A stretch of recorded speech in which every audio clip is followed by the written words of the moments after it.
Welcome to Light in the Shadow. I'm Dana Kenyon, and it's my aim to encourage, support, and equip women to live life under the shadow of God's wing. On this channel, I'll be bringing you videos of women who are doing just that. I hope their stories will help you find your path in His kingdom. Under His shadow is where we can walk in His protection, receive His provision, and rest in His care. Together, we will be light under the shadow of His wing.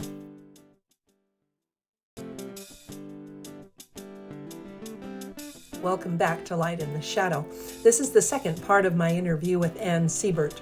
Last time we got to hear a lot about the beginning of their family, how they started with the 2 bio kids and began to add and subtract kids through foster care and adoption. And we're going to pick up where we left off from last time. I hope you enjoy, and God bless.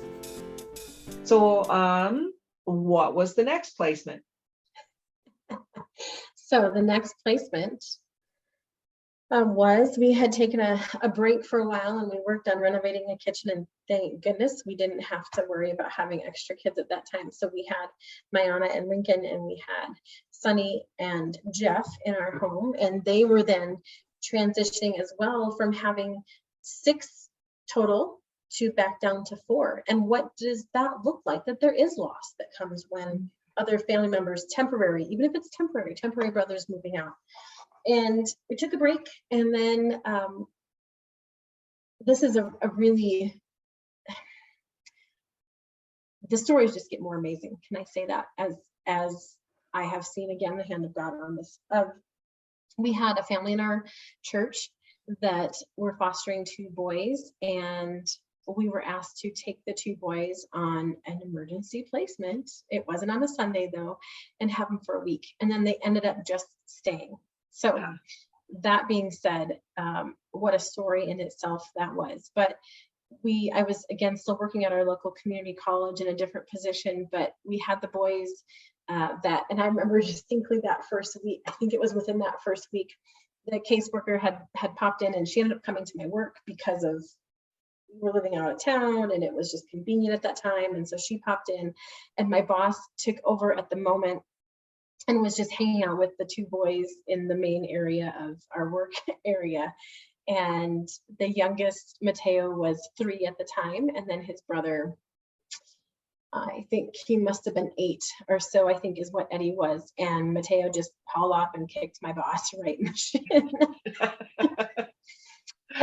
And you know, those are just the little stories that happen with our life of, oops, you just kicked my boss, and sorry about that. But thanks for taking them. And there too, that's where for me, and I could have had a boss that wasn't very open to this and okay, but you know, here I am bringing one of my new kids into my office because he's still going to school in Cheyenne. We live outside of Cheyenne, and I got to be flexible. And again, just knowing that I have a boss that was comfortable with that, was understanding, and didn't hold it against me that my new kid kicked him in the shin. But again, it takes that village, it takes that help and that understanding to step in when families really need it. So I think it also threw our church for a loop. In 1 week, boys are with one family, and then the next couple of weeks they're seeing them not go home with that family. Yeah. And I'm sure it rocked the church for a little while. I didn't hear a lot about it. I wasn't concerned for the church per se. I was more concerned for how do we transition these kids, and how do we love the other family that really have kind of lost these 2 boys. And the amazing thing is, Dana, I got to do a little devotional for her last week, or the last couple weeks, as she prepares to have her own baby. And the amazingness, again, the hand of God is amazing. Of here's a mom who lost something, and yet we now have the opportunity to continue to be supported by them, and our kids continue to feel supported and loved by them. Nice. Our kids this family has brought fireworks out to our house, and we've shot off fireworks, and I shake at the idea of Play-Doh and paint and crafts. Can't do it. And amen, sister. She does. And she'll bring a craft out and do that with our kids. And she'll have them come and pull weeds in order to get paid at her house because she just loves them. She's great at gift giving, and I'm horrible at gift giving. And she gives each of my kids a birthday present and a Christmas present. And I can't tell you how amazing that is, because it shows grace, it shows mercy, it shows forgiveness, and it shows this village idea that we can come together and that we can love kids, we can love and create whatever this crazy family looks like. For us, Yeah. she's almost like an aunt, you know, they're like an aunt and uncle to them. Sure. Yeah. Where they were mom and dad and had to go through their own pain, and now are comfortable in this aunt and uncle role. It's amazing. Yeah, that's cool. The whole family now is adapting to two more. And you said that there's a very special relationship between two of them. Tell us about this, the twins. Right. So we have twins in our house. Who knew? One is blonde hair and blue eyed. And the other one, our son Eddie, is half Hispanic, half Black, with beautiful brown eyes. And they couldn't be more opposite. One's the brain, one's the brawn. We call them the twins, but they are 3 months apart, and they are in the same grade. So Jeff goes from seeing Eddie once a week at church to now he's living in the same house and he's living in the same bedroom, and they're sharing a bunk bed. And that's a hard change, right? And I think within the first month we had a bit of we weren't witness to it, but we heard it. And there was a bit of a knockdown, drag out, and a few words exchanged. Yeah, right. This is typical boy stuff. Some words exchanged, and one kid came out like this, like, I don't know. And another kid came out crying.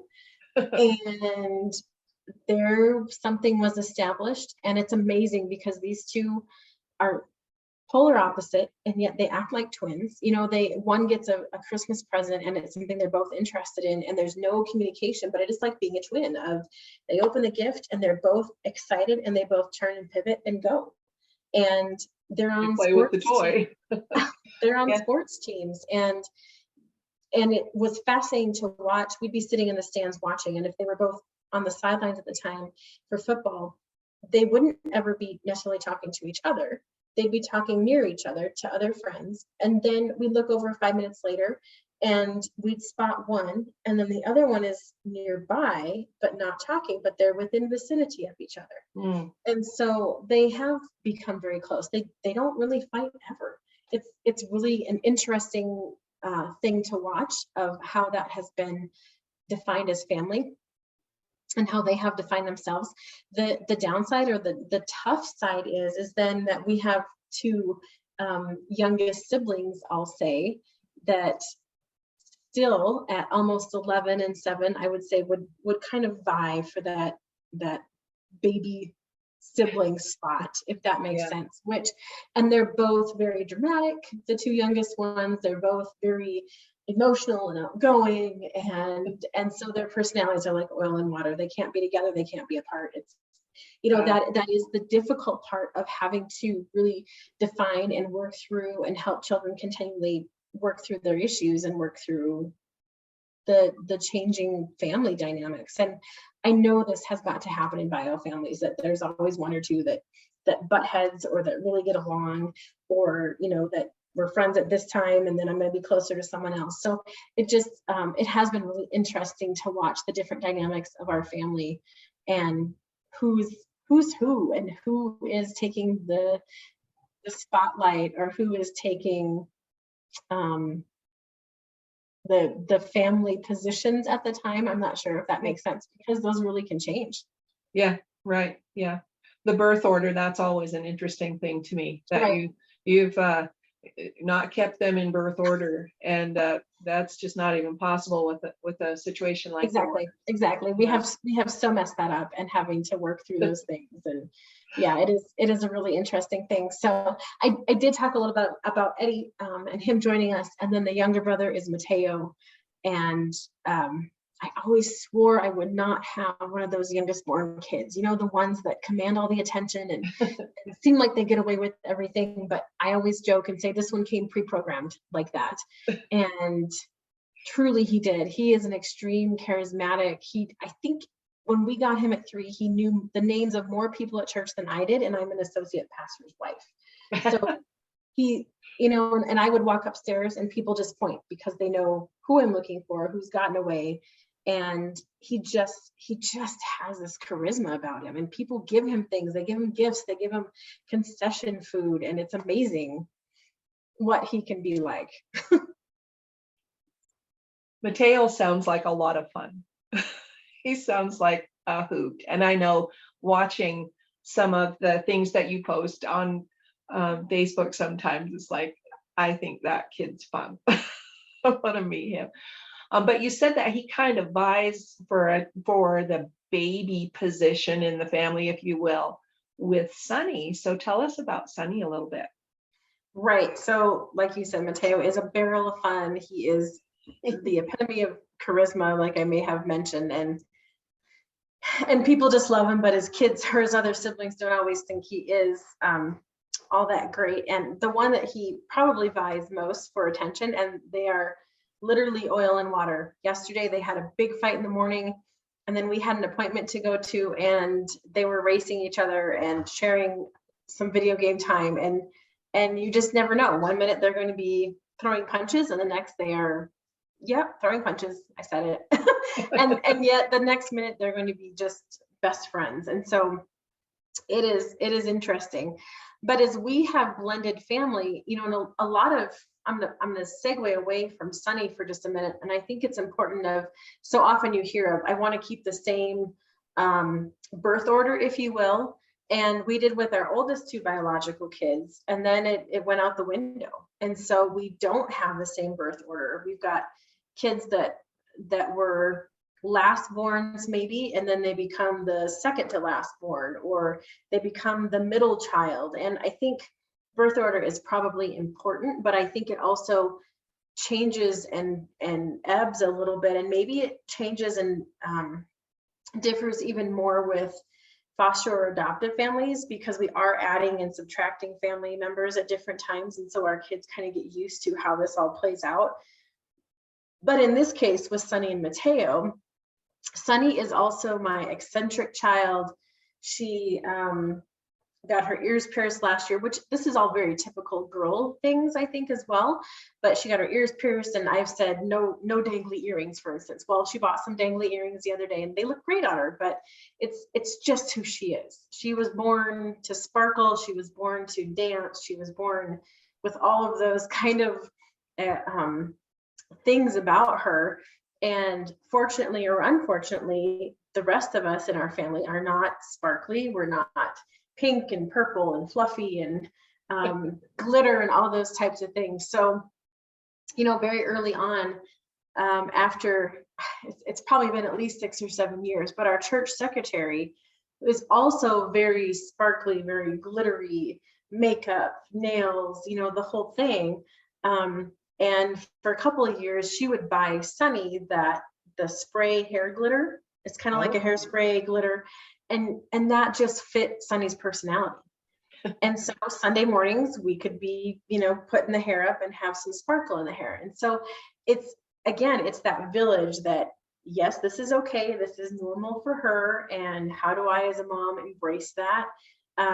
Fake nails, man, if she could have fake nails every day of her life, she'd be wearing them. Even if she lost them within the first hour, she would be the one to have the fake nails and trying to do her farm chores. So you can see how maybe our lifestyle doesn't always fit with what she'd like. And who knows, again, it's a normal family thing. You might have that one who is the eccentric one in the family and doesn't really ever feel like they fit in because of what family they were born or raised in, or the living circumstances. And yet I have no doubt she'll be the flamboyant one when she's older, and she'll be the kid who, when she leaves and she comes back, we never know what she's going to have, for a hairdo or for piercings or tattoos. And it's just going to be the way she is. So it's for us, it's a lot of just how do we really learn to embrace our kids and the way they are, and knowing certain kids might fully, they might rub us the wrong way because they're so much like us, or they may rub us the wrong way because they're completely opposite. It's just, part of family and raising kids too. Yeah, any kids, I think, because as as birth families, I, for one thing, the birth order changes. The birth order changes. You have your firstborn who's also a baby, then you have another one, and that's the baby, and then after that, then that kid becomes the middle. So I mean, I think that there's a lot of that kind of switching positions just in every family. Mhm. So that I don't see it as that abnormal, I suppose, but I know that it's important to kind of keep them in that role as well. So we've heard about Sunny, and let's talk a little bit about your foster daughter now. We're not going to use her name today, but let's talk about her a little bit and how she fits into the whole scheme of things. Well, and for if we have foster adoptive parents who are watching, they'll know that there's the honeymoon period, there's the everything's going fine, and then everything breaks loose. And I was just telling a friend today about some things that we were working on, and the line and the memory that I need to always keep in mind is when a child is continuing to feel comfortable, they're going to dish it out. Yes. If that makes sense, whether we like it or not. And remember, I grew up in a really quiet family where you didn't dish things out. You didn't do anything wrong. You didn't, you tried not to. I was still probably the rebellious child, but you just didn't do those things. So having children who are very vocal, some days it exasperates me. And raising another daughter has exasperated me in the sense that girls are a completely different ballgame at times. And those who have girls would say boys are a completely different ballgame. But our 15-year-old has been with us for almost a year and a half. And surprise, it was an emergency placement. Right. So Yep. Here we are a year and a half later, and we don't really know what the future holds. I think we as family, I think she as our foster daughter, we have an idea of where we'd like to head. But who knows what really will happen. But it's been really interesting because we have this range of kids, and as we have been open to getting back into fostering, and again, we hadn't fostered for a while because we'd adopted Eddie and Mateo, and then we were taking a break, and I think some caseworkers had switched over, so they didn't really know us, so they weren't placing with us. And then all of a sudden, somebody caught on that we had space, and they ended up with us, or that she did, sorry. And so it's been a wild ride, as you can imagine, but she is my student and my kid who will try anything. And once she conquers it, she's moving on to the next thing. Last year, she tried diving, for example, couldn't get the diving down. I was not going to get in the water at the pool. So I was trying to instruct her. Somebody else had tried to help her. And then this past spring, we had some college students and we'd gone swimming with them. And one was a lifeguard, and she taught her to dive in from her knees on the edge of the pool, right? So she's on her knees diving in.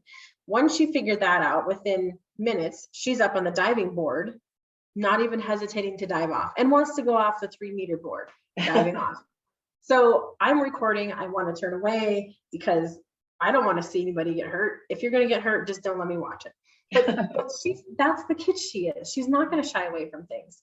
She has an amazing friend group that she found at our school.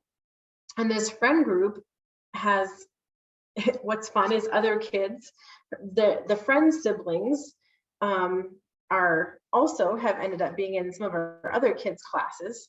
And so now we've gotten to know the families, and it's great because if I'm having an issue and need to pull a friend visit or overnight, I can do that, and they understand, and I can talk to the friend, and I can talk to the parents. And so again, it's who else is helping us raise these kids. It is amazing how God just keeps putting people in our circle and broadening that circle to include more people, and then more people are speaking into our kids' lives and helping us out. So she's great. She's got a wicked sense of humor. Our son Jeff and her, honestly, they had a knockdown drag out last year, little over a year ago, where she had him pinned out in our pasture and was going to beat him up. Yep.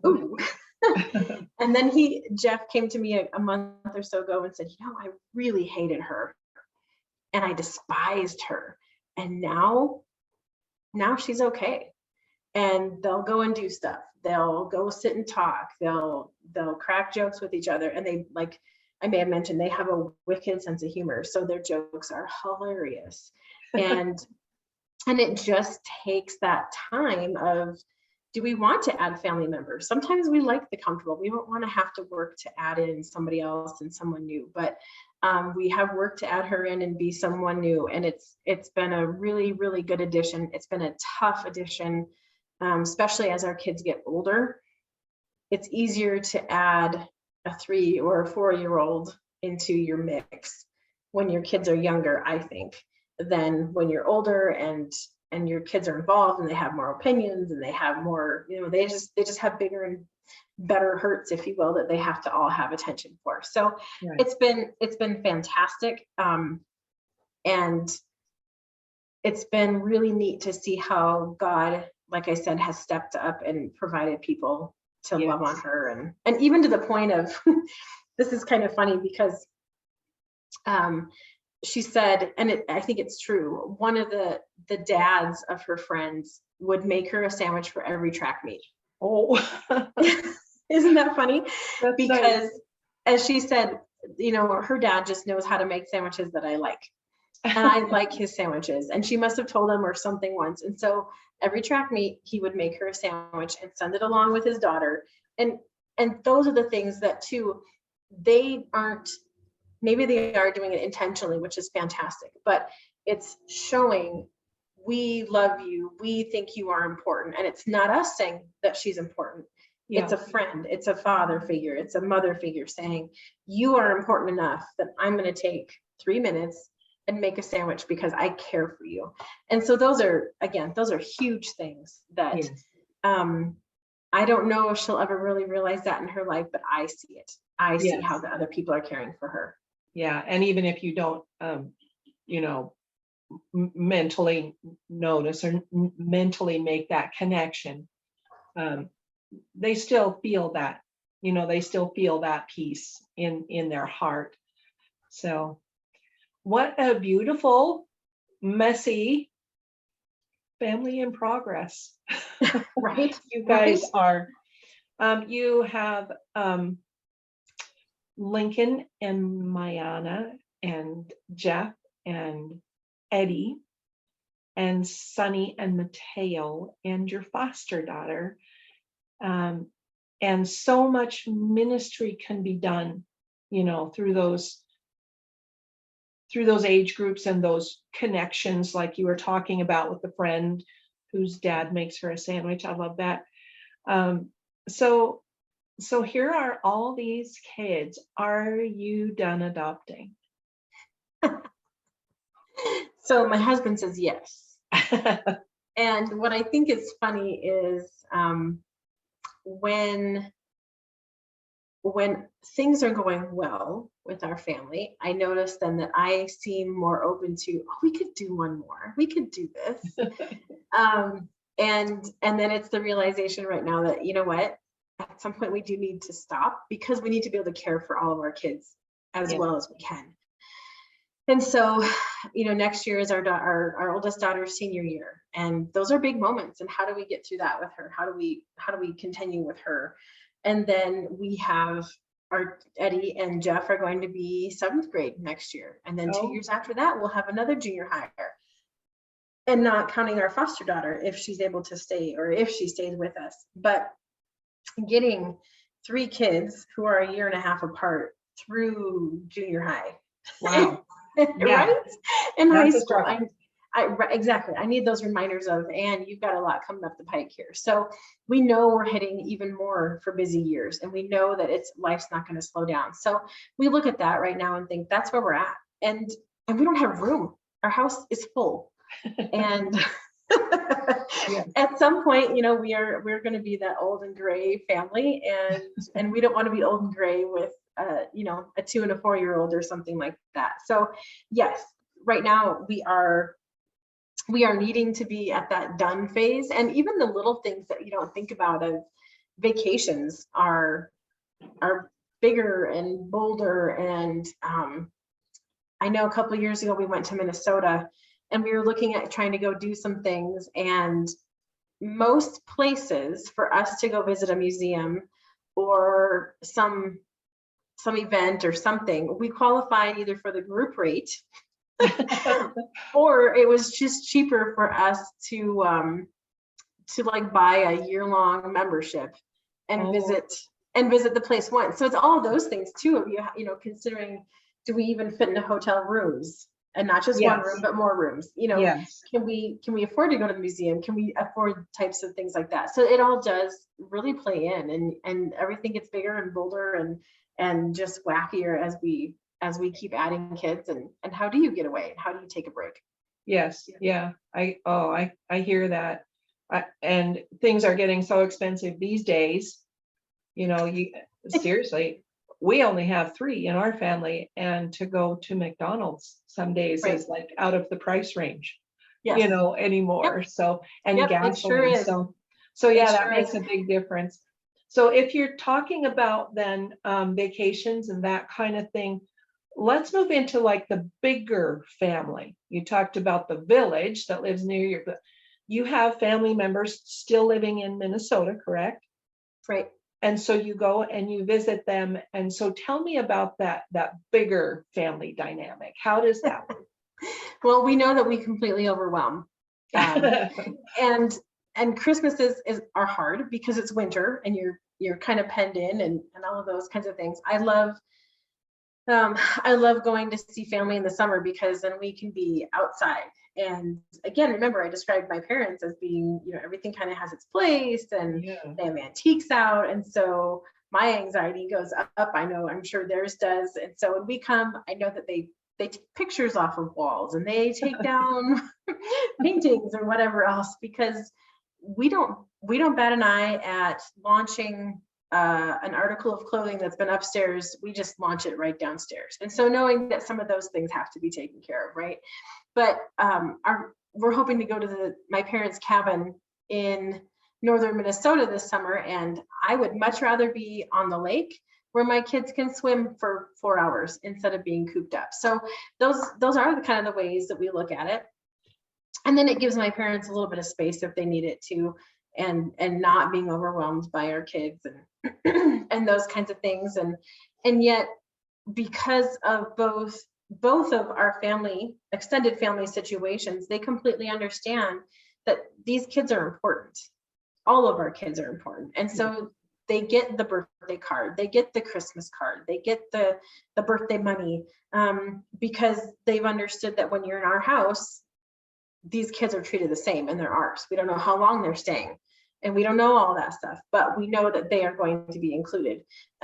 We just had kids signing Father's Day cards, and in those situations, we don't always push too hard because we know that there can be a lot of pain behind those reminders that maybe Father's Day or Mother's Day or grandparents, that there's a lot of loss as well. But if they want to, they can sign it, and they can have that relationship where we can explain to our extended family if needed, like, look, these are hard things, and that's maybe why you didn't get a card signed this year, and that's okay. But Jason's parents handle a little bit more of the chaos. They get overwhelmed as well, but they live in the Black Hills, so we can go and we can do some things again, out and about, and hopefully not overwhelm as much. And yet I feel like a bit of an invasion when we do come and visit family. I feel like if you imagine I remember in Laura Ingalls Wilder, I think she talks about the clouds of grasshoppers or aphids or something. I don't know if you remember that, but how they come and they just raise the ground and they eat everything in sight and then they move on. I feel a little bit, I feel a little bit like that as our family, that we kind of we just swarm in and we take over and we just eat everything in sight and then we get ready to leave and kind of leave a path along the way, right? You just kind of leave a trail. Exactly. And so it's knowing that, you know what, we overwhelm a lot of people. And so everybody kind of works with us, we work with them, but then it comes back to too, where are you often most comfortable? And we've got those other pockets of people that are like, yep. I was just talking with another foster mom yesterday and she said, you know, we should get together and just have a weekly conversation of, hey, did you say this week? To your kid, and did you ever think you'd say something like this, or have these conversations with people? So again, it's knowing who your audience is, who are you connected to, and the extended family is really good and truly needed. But then it's the everyday people too, like I keep coming back to over and over. Yeah, they're the so ones important too that we end up talking with. Exactly, they are so important. Right. Yeah. So having so many kids in such a wide age range actually gives you kind of a unique opportunity to get to know like a lot of families in your community and your school district and that kind of stuff. I mean, you know them all. So tell us about what that looks like. Yeah, I have joked that we will know every family in our school at some point, because as I mentioned, one of our 15-year-old's friends, they just started school 2 years ago in our school district, about the same time as our foster child. So she knows the oldest. And then our 6th grade, soon to be 7th grade boys, one of the brothers the brother is in that grade. And then this year, Sunny had basketball and was on the basketball team with the youngest sister. So right there, you know, we hit almost every sibling group that they have. Same Right. with quite a few of our other families. It is interesting to watch as Mateo, the tail ender, kind of sometimes gets stuck with not having as many friends over, or it's like, well, this one has a sibling, so you're going to hang out with this one. But yeah, we know so many families because of our kids and their involvement with sports or some drama type things. Through FCA, we've gotten to know a lot of people. My husband has also done a lot of coaching at the elementary level. And so getting to, you know, how do we get to know those families? It's been a great ministry opportunity for us at different times. And it's not purely ministry, obviously. I mean, everything's ministry, but it's also just those ability to have friendships and connect with people. Yes. And it sure makes having other families over, because somebody's got somebody else to play with. Right, exactly. And this last couple of years too, I've also been a substitute teacher. So then it's really nice because I can be in the classroom and see not only my kids in action, but who are their friends, who are they hanging out with, what's their personality like when they're in the classroom, is a good thing. Yeah, that would be a benefit. One of the things that you told me about was that last year you had your oldest graduate from high school and your youngest graduate from kindergarten. That's a unique opportunity. It is, you know, and my husband, it's funny, he's got a gray beard, and as we look at pictures, it has progressively gotten more and more and more gray. And so walking into our oldest son, when he graduated from high school last year, yeah, we felt like we were a little on the younger side, or at least, you know, we knew of people that were older than us. A few people obviously are younger than us, but we felt pretty good. And then, we walked into our youngest kindergarten graduation, and they do a little ceremony at the school, and then you go to the classroom and they share a little bit of their stuff with us, and we felt ancient in that classroom. And my husband's beard was so pronounced, it looked even grayer in the kindergarten classroom than in the high school graduation. So it's just that humor of, oh Lord, what have you given us? And how many more years do we have? Knowing that we will at some point be the old parents. I know, a little bit of a cringe, but we will be the old parents. when our youngest is a senior, and that's okay, because then hopefully we'll have some wisdom under our belt. But boy, it was hard compared to some of those really young moms or dads that maybe had kids even in their teens. They're young and hip, and we're trying to stand up. We went through that actually ourselves, because our oldest and our youngest are 16 years apart. And so we were doing that kind of thing too, where I'd go into the classroom and they'd be all these really young moms, and then there's me. So I can identify with that. Yep. You did tell me about an incident over Easter when your oldest son came home from college, brought some friends, just kind of a quick in and out overnight stay. But what did that? It was so much fun, and it was a different taste of kids, if you will, of here are these self-sufficient kids walking into our house, and they came in, and they weren't around for very long, and we wanted to show them a little bit more of Wyoming, but it was so windy. And I'm not sure what Gillette had, but man, we had a windy spring down here in Southeast Wyoming. And so it was a horribly windy day. We had an Easter service, and with Jason being a pastor, we were, of course, like some of the last ones out, and we get there and these kids are already here. So my oldest son they had done a quick Easter weekend trip out to Colorado and then Wyoming. He had initially asked us what we were doing over Easter. Well, of course, we're going to be going to church and all that kind of stuff. And it wasn't even a, hey, do you care if I come home? It was, can I use your house as a place to stay? And then we don't have to, it's one less meal that we have to pay for, which made me smile too, thinking, sure, what's 6 more kids, to feed that night. But he and some college kids had been to Colorado, and then they spent Sunday night with us. And it was so much fun. It was so refreshing.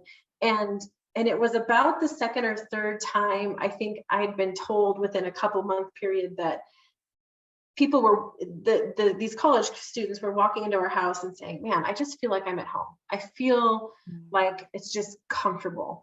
And oddly enough, I think probably 2 of the kids were adopted by families. They were international adoptions, and then one had grown up in a large family of adopted children too. So that probably played a big role in it, of having some of that chaos in the house.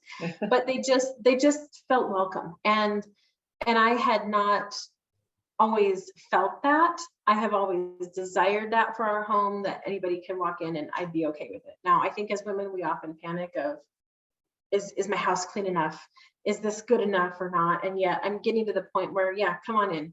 You beat me home, and I have 6 kids that are at home, and fine. I don't care. I don't care what the house looks like, and whatever happens is going to happen. But it meant so much to me that these kids had said that, and then hearing it a few other times of, oh yeah, they are.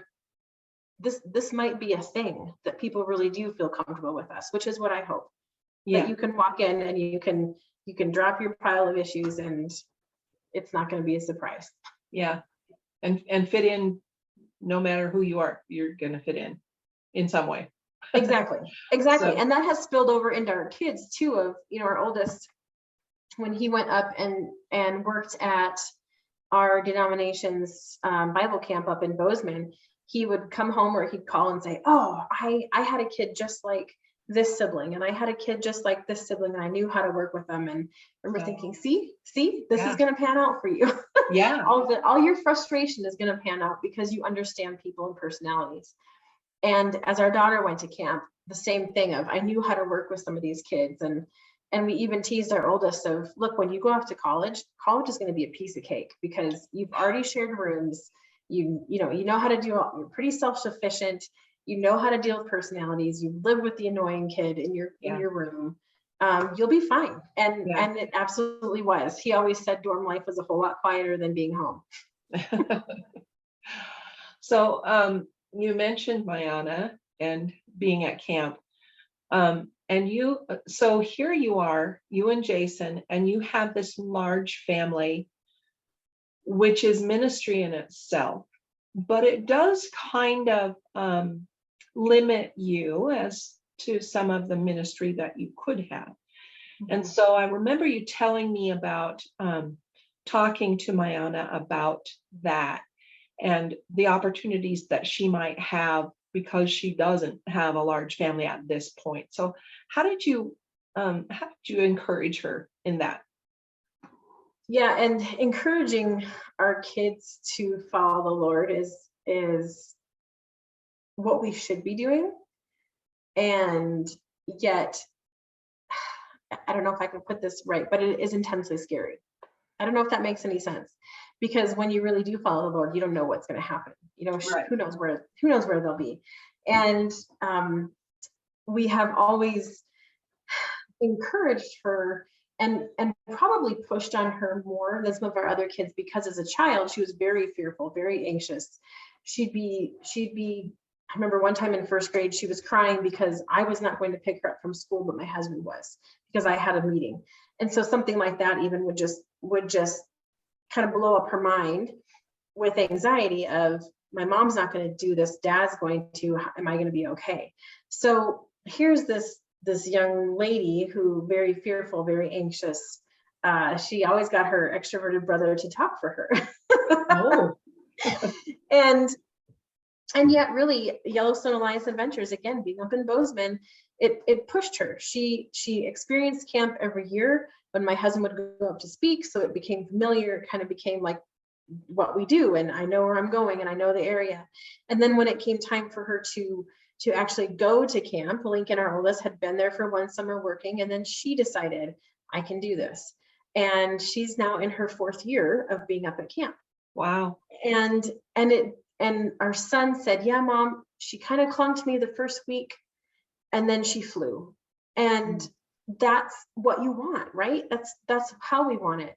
And so Mayana is up there again for a 4th year this year. It has been a tough summer for her, but she's been doing a lot of reflection. She's been doing a lot of learning about herself. I think she's been kind of decompressing because she literally went from state track one weekend to Thursday finishing school, and Friday morning we took off for camp. So she had no time really to think about her junior year, but now she's had that week or that time to kind of just slow down and think and process. And this last year and a half has been hard for her, but I am so excited at what she can do that we can't. And I think I mentioned that earlier, of if you're single or if you are just a couple that doesn't have kids, you can do ministry in so many ways that we can never do.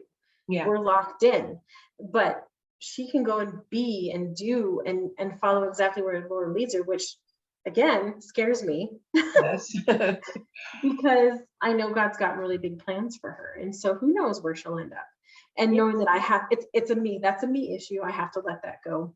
Yeah. But we all have just such this ability to grow and to empathize and to see others' struggles that she now can see and sees past maybe her own fears and has gained so much confidence. It's been really neat to watch. Yes, you talked about that God has a plan for her, and God has a plan for each one of those kids that are in your home right now. Each one of them, God has something different for. Yeah, absolutely. Absolutely. They each have their own story. Yes. Right? Yeah. And so much left to be written. Yes. Yeah. They each have their own trauma. Right. And so they have things to work out individually, but like you said, that it does help them to be in the situation they're in, to have that empathy for each other. And right. And I think too, I have learned so much about having empathy for other people, because in most cases, there's a reason why we are acting the way we are acting. Is that right? Yeah. And so trying to help not only our children to see that with maybe extended family or bio family or even friendships of, this is probably why this child or this parent or this adult or this cousin or this friend is acting why they're acting. And then I look at my kids and think, we're all this feral children, feral animal hot mess of a life, and yet it is. What are those issues? What are those traumas? What are those fears? What are those anxieties? What are those sins that are all behind us that we're unaware of or that we know of, and it's scary. And so I think as I have parented our kids, as I have worked with other families and other people in general, what are those underlying issues that are causing the hurt and causing the pain and causing the trauma? And yet, and it's really, really hard at times to be consistent with who we are and to be consistent in our parenting, but I'm so grateful. And I have learned so much about how God is just that consistent. He doesn't change. Yeah. End of story. Like he doesn't change. As a parent, I'm changing and I'm trying new things and I'm still not doing it right. But God is that absolute consistent provider who does not change, and he's not surprised. And I think, try me, impress me with, I think that of our kids, impress me with your secret fears and your secret sins and your secret past. It's okay. Yeah. Because I'm not impressed anymore.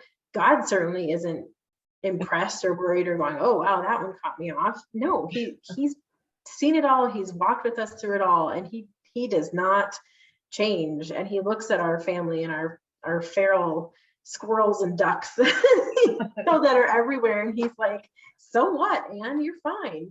Yeah. I got it. They're okay. And you've learned to kind of embrace that, the chaos. You mentioned ducks, not so worried about getting the ducks in a row anymore, but more just kind of embracing the chaos that comes with feral children. Exactly. I'm trying to learn to embrace that. Again, I would I look back at my past and go, wow, how did my parents do that? And yet saying, oh well, this is us, as long as all the feral kids are on the van, who cares? We locked and loaded that down. We're okay. We don't have to have it all together. Certainly would be nice, but I hope then that we're also that family that if we're seen in a store or seen in an event or a sporting event, like, wow, here they are and they're here. We can do it. It doesn't matter. It's okay. Yeah. In other words, you don't believe that you actually have to be the perfect wife with all the perfect pastoral, wifey, churchy duties. I am in process with that. Okay. Let's be honest, right? So I would love to say, yes, I'm there, I've embraced it, and I'm okay. I mean, I've had dreadlocks for 2.5 years because this has been a little bit of the outpouring of how I have felt in my life of I can't do this perfection. And I love dreadlocks, but I can't do this perfection thing. And so in some ways I feel like the hair is the outpouring of a piece of me, of the chaos that life is. And it's a whole lot easier to take care of too. But trying to get across to myself that almost daily reminder that we don't have to be perfect. We are not going to be perfect. And then for me, bringing that to church, and I don't remember if I mentioned that earlier, but that we set the bar low. We want to have high expectations, right? That's always what we strive for. And trust me, I have high expectations of my kids. I want them to use a fork and a knife and a cloth napkin. But reality is they're still using their hands or using their pants. And my kids are still running through the church, and they're, my goodness, we dent walls, we break, I think we've broken a clock, we've broken gates, we've done damage to the church building because we are feral and because our children are more on the wild side. And so it is for me that embracing of, this is who we are, this is our reality, this is the reality of who I am, of who God made me to be. I am the complement to my husband, who is a pastor. And we break things. We're the ones who get the phone calls from the principals and the teachers and the whatever. But it's where I am, and it's who we're called to be. And I think for a lot of people, it can be because we've been told, but it can be a relief to a lot of families that, okay, so the pastor's family breaks stuff, we're okay here. Yes, perfectly said. Perfectly said. And we're all different. All of us are different as families, as individuals. Each of us has our own different little brand of different, if you will. And it's good because God uses that in each of our lives. So, and thank you so much for sharing this story with us. I know that it's going to bless many people. And so I pray that God will richly bless your family as you proceed.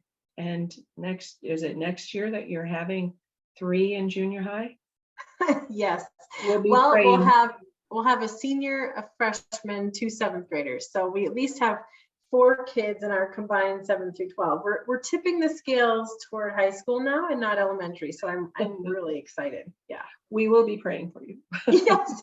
You know what? And we should do a follow-up in a couple of years of, what are the different heartaches? What are the excitements that have happened in our household? Because it is a roller coaster and it is reality of not everything maybe looks perfect or turns out perfectly how we want it to. Right. We actually talked about doing a second video as well. So we'll talk more about that. But as we were talking, I noticed just kind of this theme, and we're talking today about the whole how it takes a village and how people pour into your lives and show the love of God in different ways. And so I would love to, if we could sit down and do another video just on that aspect of raising that sounds families. great. Yep. That sounds fantastic. Okay. Well, once again, thank you for coming on and sharing with us today, and God bless you. Thank you, Dana. I appreciate it. Thanks for watching today's episode of Light in the Shadow. Be sure to subscribe to this channel so that you can watch future videos. God bless.